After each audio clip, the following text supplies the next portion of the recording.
This story is titled Golden Child Brother Got My Fiancée Pregnant, and Our Parents Chose Him. 4 years later, they lost everything because of their golden child and came begging for help. Hey everyone, before we jump into today's video, I need your help. We've noticed the channel is losing some traction, and subscribing is one of the best ways you can support us. It's quick, free, and it helps us keep bringing you awesome content. Your support means the world. Let's keep this channel growing together. Thanks so much. Now let's start the video. Hey Reddit, I never thought I'd be the type of person to share my personal life on here, but I'm at a breaking point and I need to get this off my chest. I've always known that my brother Kyle, 20 male, was the golden child. Even when we were little kids, it was obvious. My parents, especially my mom, always treated him differently. If he cried because his tower of blocks fell over, Mom would sit with him for an hour, hugging him and telling him he was sensitive and needed extra care. Me? I'd be told to stop being a baby and clean up my mess. I learned early on that the rules were different for him and me. Kyle was always special in their eyes. Mom said it was because he was sensitive, and Dad had all these dreams of Kyle becoming a doctor. For my dad, I think it was about living vicariously through him. Dad had always wanted to be a doctor, but never made it through college. Kyle was his second shot at that dream. Meanwhile, I was just Michael. I wasn't special or sensitive. I was the kid who got good grades, stayed out of trouble, and didn't ask for much. I didn't need hand-holding like Kyle, so I got ignored. It didn't really hit me how deep it ran until high school. When I got a full scholarship to study computer science, I thought, finally, this will be something they're proud of. I mean, who wouldn't be happy about their kid earning a full ride to college, right? When I told my parents, I still remember the exact scene. I was standing in the kitchen, holding the letter. My mom glanced at it, nodded, and said, "That's nice, honey. Can you help Kyle with his med school applications later?" That was it. That was the extent of the praise I got for working my ass off to earn a scholarship. Kyle, meanwhile, was in high school too, barely pulling C's in biology, but you would have thought he'd cured cancer the way my mom hyped him up. It wasn't just academics, though. Everything in my life felt smaller compared to Kyle's. For example, when I started dating Ashley in senior year, I was head over heels. She was my first serious relationship, and she was amazing. Ashley was the kind of person who made you feel at ease just by being around her. She worked at a salon part-time while finishing high school, and even back then, she had this focus on saving for the future. She was practical, smart, and cared about me a lot. But my parents? They didn't care. They didn't want to meet her. When Thanksgiving rolled around that year, I asked if Ashley could join us. Mom literally said, "It's just high school puppy love. Don't make it a big deal." That hurt. I wanted my parents to know her, to see what I saw. But no, Ashley wasn't important enough. Kyle, though, every single one of his girlfriends was treated like royalty. They were always at family dinners, getting slices of homemade pie, and my parents would gush over them like they were already daughters-in-law. I remember sitting at the dinner table one night, listening to Mom ask Kyle's girlfriend about her dreams and career plans. I was just sitting there thinking, where was this enthusiasm for Ashley? Still, Ashley and I made it work. I went to college on my scholarship while she stayed behind, working at the salon and saving money. We did long distance for 2 years. Weekend video calls, visits when I could make them work. We held on to each other. It wasn't easy, but we were building something. When I proposed to Ashley last summer, it felt like everything had been worth it. We were in this little park near her apartment, and I'd saved up to buy her a simple but beautiful ring. She cried when I asked, and we both laughed through tears because we were so damn happy. For the first time, I felt like my life was finally moving forward. To my surprise, my parents actually seemed to accept Ashley after I proposed. It was like a switch flipped in my mom's head. Suddenly, Ashley was part of the family. My mom even started asking her about wedding plans and what kind of dress she wanted. At the time, I thought this was a sign that my parents were coming around, that maybe they were finally starting to see me. Not just Kyle. I should have known better. Thanksgiving came around again, and this time I went home excited. I had plans to tell my family about the wedding and start talking about the future. Maybe even show them how well I was doing at school and with my internship. It felt like things were finally starting to align for me. Then I got the text. It was from Ashley, out of nowhere. "Need to talk. Starbucks. Urgent." I had this sinking feeling in my gut, but I tried to shake it off. I figured maybe she was just stressed about the wedding. When I walked into that Starbucks, I'll never forget how she looked. Ashley was sitting at a little corner table, holding a coffee cup with both hands like it was the only thing keeping her grounded. She wouldn't look up at me. I sat down, and before I could even ask what was wrong, she blurted it out. I'm pregnant. It's Kyle's. Those words hit me like a punch to the chest. I felt like I couldn't breathe. For a second, I thought I must have misheard her. I actually asked her to repeat it, hoping I'd heard it wrong. But no, she said it again. She started crying, trying to explain. She said it happened over the summer, when Kyle kept showing up at her salon. He'd talk about how far away I was, how lonely she must have been. She said she didn't even know how it started, but it just happened. She kept apologizing, saying she didn't mean for it to go that far. I didn't yell. I didn't get angry.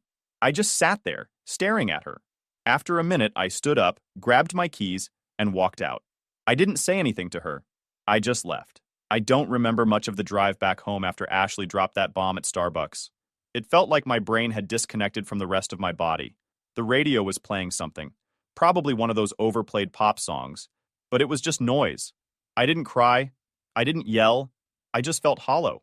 By the time I got to my parents' house, it was dark outside. I parked in the driveway and sat there for a moment, staring at the porch light. It felt surreal, like I was about to walk into a dream where nothing made sense. I wasn't sure if I was even ready to face Kyle or my parents, but I needed answers. The second I walked into the house, I saw him. Kyle was sitting on the couch, head down, shoulders slouched. That was his signature move, head down like a kid who got caught stealing cookies. My mom was hovering around him, patting his back and handing him tissues. She wasn't crying, but she looked worried, like Kyle was the victim here. My dad was standing near the window, arms crossed, not saying a word. He looked like he was avoiding the whole thing. The tension in the room was suffocating. It felt like everyone had been waiting for me to show up, like I was the last piece of a very messed up puzzle. What the hell is going on? I said. My voice came out quieter than I wanted it to, but it still cut through the silence.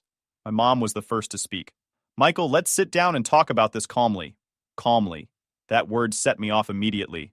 I didn't want calm. I wanted the truth. I wanted to know how my fiancée, the woman I'd planned a life with, ended up pregnant with my brother's kid. Don't tell me to be calm, I snapped. I looked straight at Kyle. You're the one who should be talking. Say something. Kyle didn't look up. He just mumbled something into his chest. What? I said, louder this time. Speak up. My mom jumped in like she was his lawyer. He's taking responsibility for his actions, Michael.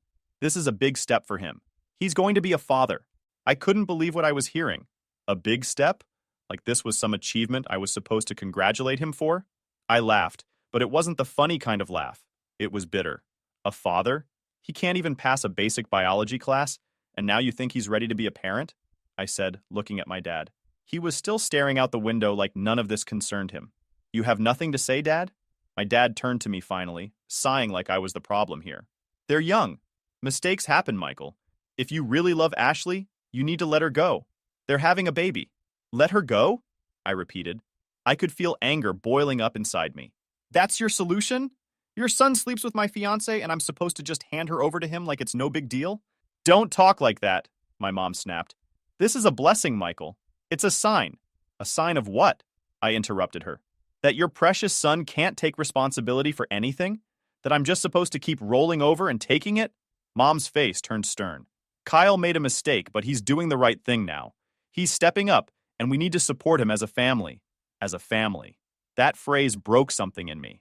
I realized in that moment that I wasn't part of their family. Not really. I was just the backup kid. The one who did everything right but never mattered as much as Kyle. I looked back at Kyle. He still hadn't said a word. Not even a fake apology. He couldn't even lift his head. You know what? I said, my voice shaking. Fine. You want to support him? You can. I'm done. I'm letting all of you go. My mom looked shocked. Michael, don't say things you don't mean. No, I mean it, I said. You've made your choice. It's him. It's always been him. I turned around and walked straight to my room. I could hear my mom following me, still trying to talk me down, but I didn't care. I grabbed a suitcase from my closet and started throwing everything into it. Clothes, laptop, books. My hands were shaking so hard that I dropped a few things, but I didn't stop. Michael, you're being rash, Mom said from the doorway. This is your family. I turned to look at her, and for the first time, I didn't care what she thought. No, you're his family. You stopped being mine a long time ago. She looked like she was about to cry, but I didn't feel bad. Not anymore. By the time I was done packing, my dad had shown up too. He stood next to my mom, his face set in that same disappointed expression he always gave me when I didn't fall in line. "You're overreacting," he said. "Overreacting?" I repeated. "Your son slept with my fiancée, and I'm overreacting?" I pushed past them both, dragging my suitcase out to the car. Neither of them tried to stop me. I think they thought I'd cool off and come back, but I knew better. This was it. I drove back to campus that night. It was a 3-hour drive, and I spent the whole time in silence. I didn't even play music. When I got back to my dorm, I sat on the bed and stared at the wall. Everything felt surreal, like I was watching someone else's life fall apart. The next morning, I changed my phone number. I deleted every single social media account and made new ones. I blocked my parents, Kyle, and Ashley. Every photo I had with her went into the trash. I didn't even look at them. I couldn't. Over the next few weeks, my friends noticed I was acting weird. They asked me about the wedding, and all I'd say was, "It's off. I don't want to talk about it." That was enough to shut them up. The only person I kept in contact with was Aunt Mary. She sent me a message a week later. "I heard what happened. I'm with you, nephew. They'll regret this someday. Trust me." At the time, I didn't care if they regretted it. I just wanted to disappear. The days after I cut my family off felt like I was floating in some strange limbo. I wasn't sad. I wasn't angry. I wasn't much of anything. I just woke up, went through the motions of class, and stayed up late at night staring at my laptop screen until I was too tired to think. I didn't let myself process what happened, because if I did, I felt like I might break. I went full-on robot mode. Wake up, code, class, eat something if I remembered. Repeat. I stopped talking to most of my friends. People asked why I wasn't bringing Ashley around anymore or what happened to the wedding, and I just said, "It's done. I don't want to talk about it." I didn't owe anyone an explanation, and I didn't feel like telling them about the absolute dumpster fire that was my life. I threw myself into coding and schoolwork like a man possessed. It was the only thing I could control. I'd always been good at programming, but now it was all I had to focus on. I started staying in the computer lab late into the night, building random projects and tweaking my own scripts just for the hell of it. If I wasn't working on school assignments, I was learning new languages or tinkering with cybersecurity software. Anything to keep my mind busy. My professors started noticing how much time I was putting in. One of them, Professor Adams, who taught a cybersecurity elective, pulled me aside one afternoon and asked if I was interested in doing some research for a project he was working on. He didn't have funding to pay me, but he promised it would look good on my resume. I said yes without even thinking about it. I didn't care about the resume boost. I just needed something to do. Working with Professor Adams turned out to be the best thing that could have happened to me. He was a no-nonsense guy with a dry sense of humor, but he really knew his stuff. I spent every spare second in his office or the lab, learning about penetration testing, vulnerability scans, and encryption algorithms. For the first time in months, I felt like I was building something real, something that couldn't just be taken away from me. While I was burying myself in work, life back home was falling apart. I didn't know about it at first, of course, because I wasn't talking to anyone. But then Aunt Mary started reaching out. Aunt Mary is my mom's older sister, and she's always been the black sheep of the family. She never really got along with my mom, but she always liked me. I think she saw how my parents treated Kyle and couldn't stand it. Anyway, she was the only person I didn't block, and every now and then she'd send me a text or an email to check in. About 6 months after I cut everyone off, she sent me a message. "Kyle flunked out of med school. Thought you should know." I stared at my phone for a long time after I read that. I don't know what I expected to feel, maybe satisfaction or vindication, but all I felt was numb. Of course he flunked out. He could barely handle high school biology, let alone med school. I put my phone down and went back to coding. Over the next few months, Aunt Mary kept me updated. Kyle didn't tell my parents about his failing grades until he was already kicked out of school. By then, he'd burned through most of the money my dad had saved for his tuition. My parents were furious at first, but they quickly shifted back into their usual routine of making excuses for him. My mom said Kyle was under too much pressure and needed time to figure himself out. My dad blamed the school for being too harsh. The truth was that Kyle never worked for anything in his life, so when things got hard, he just gave up. After dropping out, Kyle moved back home. He spent the first few months sitting around, doing nothing, while my parents coddled him. My mom made excuses for why he wasn't working. He's still processing everything, while my dad kept talking about second chances.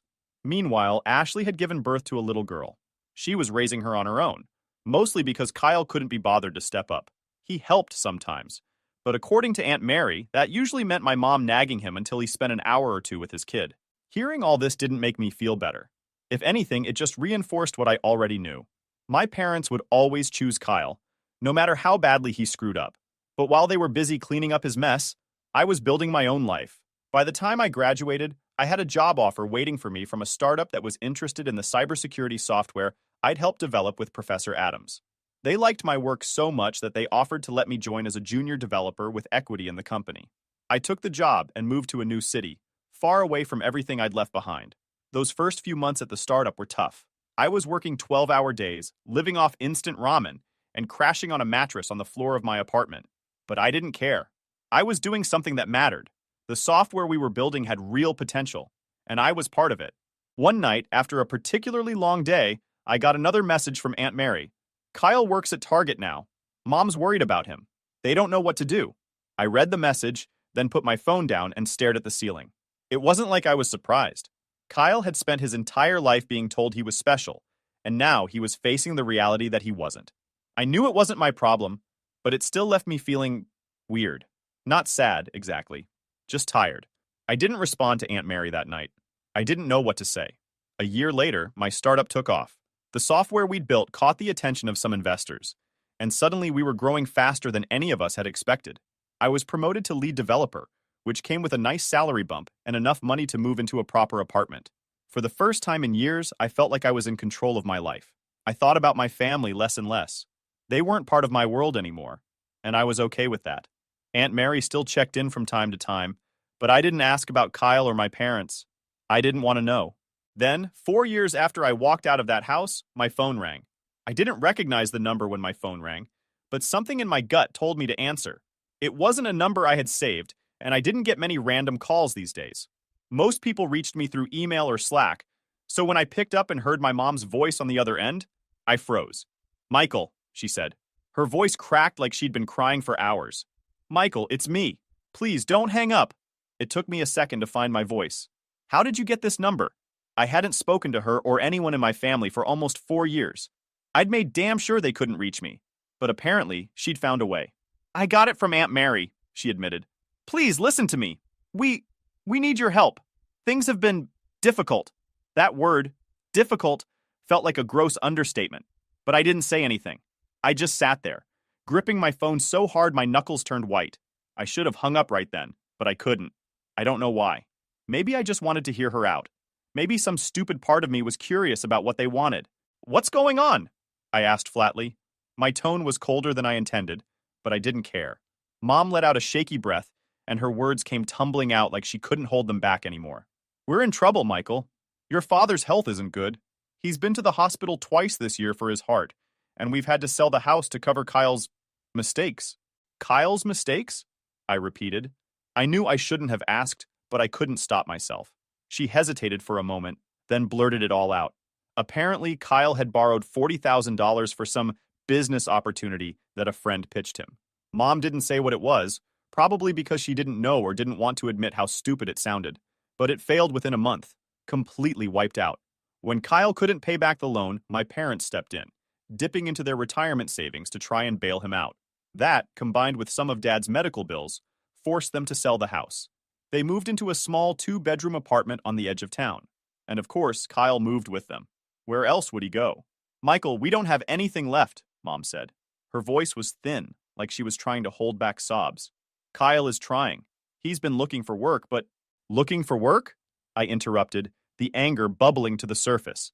"Mom, Kyle is 24 years old. He's a grown man. Why are you still cleaning up his messes?" "Because we're his parents," she snapped. Like that explained everything. Then she softened again. "Michael, we need you. We need your help." I felt my chest tighten, but I kept my voice steady. "Why should I help you?"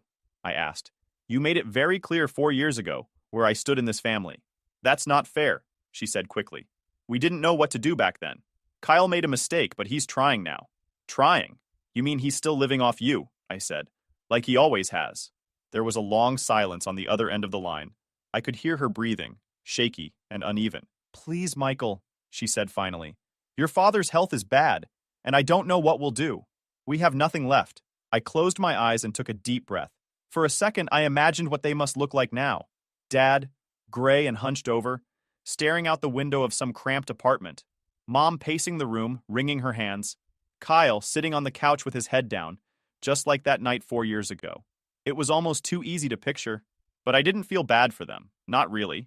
I felt tired, like this was the natural conclusion to the choices they'd made. You chose him, I said quietly. You had a choice, and you chose Kyle. Now you're living with it. Michael, I cut her off. I have nothing to give you. Goodbye, Mom. I hung up the phone before she could say another word. My hands were shaking as I set it down on the kitchen table. I stared at it for a long time, half expecting her to call back, but she didn't. Ixti amai. That night, I couldn't sleep. I sat on my couch in the dark, replaying the conversation in my head over and over. I told myself I didn't care. I told myself they were just reaping what they'd sown. But no matter how many times I tried to convince myself, I couldn't shake this feeling of emptiness. It wasn't guilt. I didn't feel sorry for them. But hearing my mom's voice, hearing how desperate she sounded, it stirred something in me that I didn't want to deal with. The next day, I called Aunt Mary. Figured you'd call me after that, she said. I could hear her sipping coffee on the other end of the line. Your mom said she was going to reach out. She got my number from you? I asked, trying to sound annoyed but failing. Relax, kid, Aunt Mary said. I didn't give it to her. She must have dug it up some other way. You know your mom, she doesn't give up easily. I sighed and rubbed my face. How bad is it, Aunt Mary? Really? She let out a slow breath. It's bad, Michael.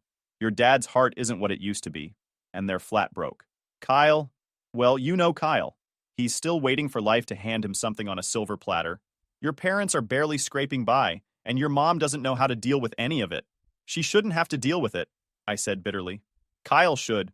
Yeah, well, Aunt Mary said. Some people never grow up. We talked for a little while longer, and when I hung up, I felt drained. Aunt Mary never sugarcoated anything, and I appreciated that. But hearing about the mess my parents had gotten themselves into just made me feel more distant from them. I'd spent the last 4 years building a life for myself, a life they had nothing to do with, and now they wanted me to come back and fix everything. I wasn't going to do it. I couldn't. Over the next few weeks, I threw myself into work even harder than before.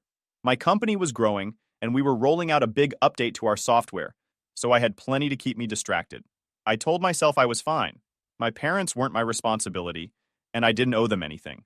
But late at night, when the apartment was quiet and my mind had nowhere to go, I kept hearing my mom's voice. We need your help. It didn't take long for Aunt Mary to fill in the gaps my mom hadn't told me. After that phone call, I'd text her every now and then. Not because I wanted to hear about them, but because curiosity has a funny way of gnawing at you when you try to ignore it. I guess I wanted to know how bad things had gotten, like peeking at a car wreck on the side of the road. A week after the call, Aunt Mary sent me an email. Thought you should know your parents sold their car. Kyle needed a new investment opportunity. God knows what for. Your mom cried for hours after they let it go. I read that line over my morning coffee and shook my head. I shouldn't have been surprised. Selling their car? That sounded like the kind of thing my parents would do, bending over backward to enable Kyle for the millionth time. The golden child could do no wrong, even when he was running them into the ground. Aunt Mary told me more as the weeks passed. Kyle had tried to jump into another business venture. Apparently, some old friend of his convinced him that he could make thousands selling refurbished electronics online. It didn't pan out. Of course it didn't. Kyle didn't know the first thing about running a business, and within a month, the whole thing tanked. Not before he'd begged my parents to help him invest in it, though. This time, they didn't have money to bail him out. Not after selling their car and already losing their house. Aunt Mary told me Kyle threw a tantrum when they said no, like a kid who'd been denied candy at the store. My mom, though, she still tried to console him, saying, "We'll figure it out, sweetie. Don't worry." It would have been almost funny if it wasn't so pathetic. Meanwhile, I kept moving forward. My company was in its best year yet. The software we developed was getting a lot of attention, and I was starting to travel to meet with investors and business partners. I bought a new car, upgraded to a bigger apartment. My life was finally starting to feel like my life, something I'd built from the ground up, without my family's involvement or approval. I didn't tell anyone at work about my family. To them, I was just another guy who'd worked hard and gotten lucky, and maybe that's what I was. One day, about 3 months after that phone call, Aunt Mary sent me another email. This one hit harder than the others. Your dad had another hospital visit. Hard again. He's stable, but it scared your mom half to death. She won't say it out loud, but I think she knows she's out of options. I sat there, staring at my phone for a long time after I read it. My dad had always been the kind of man who looked invincible when I was a kid. Even when he wasn't particularly warm or affectionate, there was a steadiness to him. The idea of him being sick, frail even, felt strange to me. But I didn't reach out. I couldn't. About a month later, Aunt Mary called. It wasn't like her to call. She usually just sent texts or emails. So I knew something was wrong. I answered on the second ring. "Hey, Aunt Mary," I said. "What's up?" She sighed on the other end. "Your parents are in worse shape than I thought." "What now?" I asked. "Your mom lost her job," she said. "They're living off scraps at this point. Your dad can't work anymore because of his health. And Kyle, well, you know Kyle. He's still home, unemployed, sitting on his ass while they scrape together rent money." I didn't respond. What was I supposed to say? "Michael," Aunt Mary said after a pause, "they're desperate. Your mom won't admit it to me, but I can tell. She keeps asking if I've talked to you, dropping little hints. I think she's hoping you'll come riding in to save the day." "They're not my problem," I said quietly. "I know," Aunt Mary replied, "but she doesn't see it that way." We sat in silence for a few seconds before she added, "I'm not telling you this to guilt you, Michael. I just thought you should know." "Thanks for letting me know," I said. "You're doing good for yourself," she added. "Don't let them pull you back into their mess." "I won't," I said. And I meant it. It was around this time that I got curious enough to look Kyle up online. I hadn't checked on him in years. Blocked accounts, no mutual friends, nothing. But I was curious. I opened a private browser and typed his name into Facebook. His profile was still public. His last post was from a few weeks ago. A photo of him sitting on my parents' couch, wearing sweatpants and holding a video game controller. The caption? "Taking it easy. Life's short, you know." The comments made me cringe. His old friends were still hyping him up. "You deserve a break, man. You'll get there soon, bro." I closed the tab, disgusted. How could he still have people cheering him on when he'd done nothing with his life? Meanwhile, my parents were sacrificing everything just to keep him afloat. I thought about sending Aunt Mary a screenshot, but I didn't. There was no point. A few months later, the company I worked for closed a major deal. The payout I received as part of my equity share was enough to set me up for years. I celebrated with some coworkers, had a nice dinner, and then went home to my quiet apartment. I sat on my couch that night, thinking about how far I'd come. I had everything I'd worked for: freedom, stability, a career I was proud of. But no matter how far I got, part of me still carried the weight of my family. I didn't miss them exactly. I missed the idea of a family that would have been proud of me, supported me, and chosen me when it mattered. But that wasn't the family I had. That night, I wrote Aunt Mary a message. "Thanks for everything you've done for me these past few years. I don't know where I'd be without your support. I hope you're doing okay. Let me know if you ever need anything." She replied almost immediately, "Proud of you, Michael. Keep building your life. I'll be okay." Yurikin Osro. At some point, you have to stop looking back. You have to let go of the idea that things could have been different. My parents made their choices. Kyle made his. And I made mine. I didn't owe them anything. It had been almost 5 years since I walked away from my family. But sometimes it still felt like yesterday.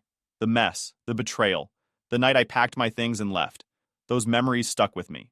Not because I hadn't healed, but because those moments shaped who I became.